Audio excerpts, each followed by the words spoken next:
Hey everybody, Storm Tracker 2 digital meteorologist Bobby Corser with you. Let's walk you through this winter storm that's going to be impacting a lot of the country. Over 200 million Americans are going to see some effects from this winter storm.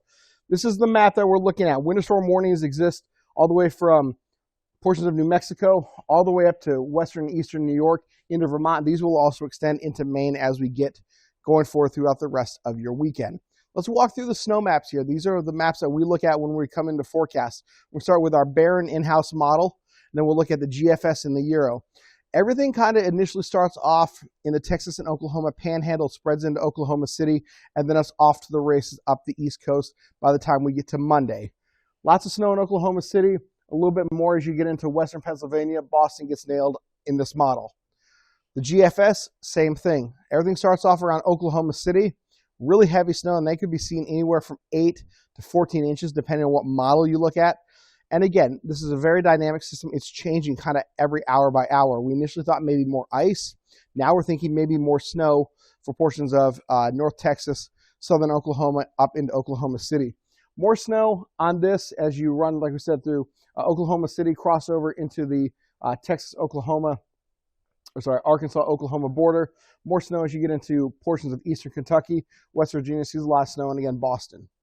The Euro comes in with a little bit different thinking. Again, lots of snow around Oklahoma City, but maybe some less as you actually get up the East Coast until you get to Boston. So, like we said, everything's changing. We think maybe a little bit more snow with some of the models, a little bit more ice with other models, and we'll get into that here. Again, Oklahoma City kind of is the initial target, and then once you get up into Boston and portions just outside of Buffalo on the Euro. Let's look at the amount of icing here. This is going to be significant. Ice is dangerous. It's not just because it creates roadway issues and walking issues, but driving issues. And we'll get into some of the other stuff that we're really worried about with ice. And I want to show you the Barron model for one thing. They have a lot of heavy icing happening in portions of central Louisiana, 2.3 inches of accumulated ice outside of Alexandria. Jackson, Mississippi, 2.4, just about an inch in Memphis, just under an inch in Nashville, inch and a half just outside of Atlanta, and then between, say, Charlotte and Greensboro, just under an inch. GFS, same thing, looking at heavy icing as you get into portions of Louisiana and Mississippi up through Nashville, and then it really starts to introduce a lot of icing in portions of Georgia, South Carolina, and North Carolina. Could see an inch of ice up near Richmond, Virginia, 1.2 inches between Charlotte and Kingsport, just about 1.6 inches outside of Atlanta. A little bit less than Nashville, just over half an inch. Again, you're getting places like Columbus, Mississippi, could see just under an inch. 2.3 inches of icing accumulation in Jackson, and then 1.2 in Alexandria. The Euro is a little bit less bullish with icing in those areas, but it shifts it a little bit further north. So you're going to see about 3/4 of an inch, again, just between Johnson City as you get up into portions of like Richmond, Virginia. Half an inch in Memphis, and just about 3/4 of an inch in the Arklatex, that area between Oklahoma, Arkansas, and Texas.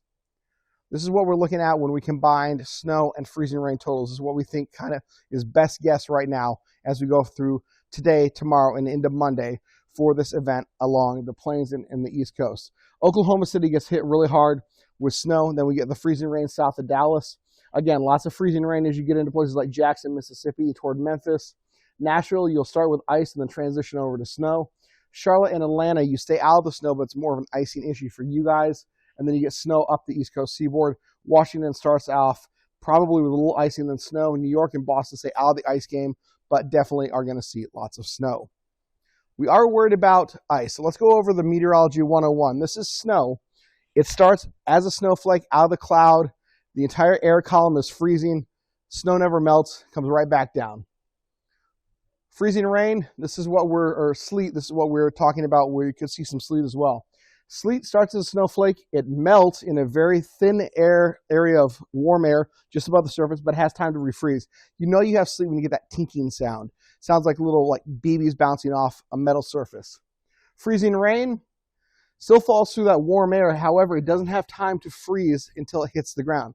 You're looking at temperatures just above the surface, say maybe 100 feet up. That's, say, 34, 35 degrees. And then everything at the surface is below freezing. So that rain hits as liquid and then instantly freezes. That's really dangerous.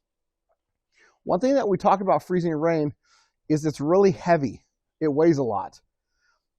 1 inch of ice is approximately 5 pounds of pressure for every square foot. That's a lot of weight. It's a lot of water. It's a lot of weight. And just 4 power lines and branches alone, a 1/4 inch of ice can add up to 500 pounds on power line and branches. It can bring those down really quickly, and that's why we're worried about seeing maybe 2 inches of ice, like we were talking about Jackson, Mississippi.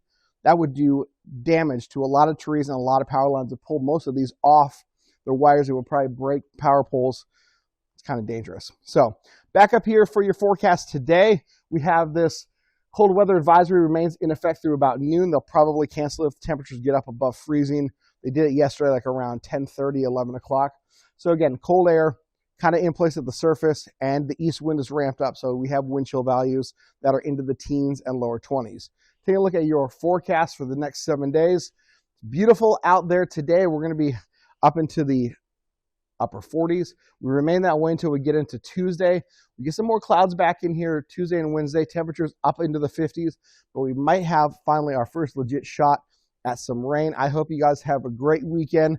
Enjoy kick back. I'm going to be watching lots of weather coverage across the country. Hope you have a great weekend.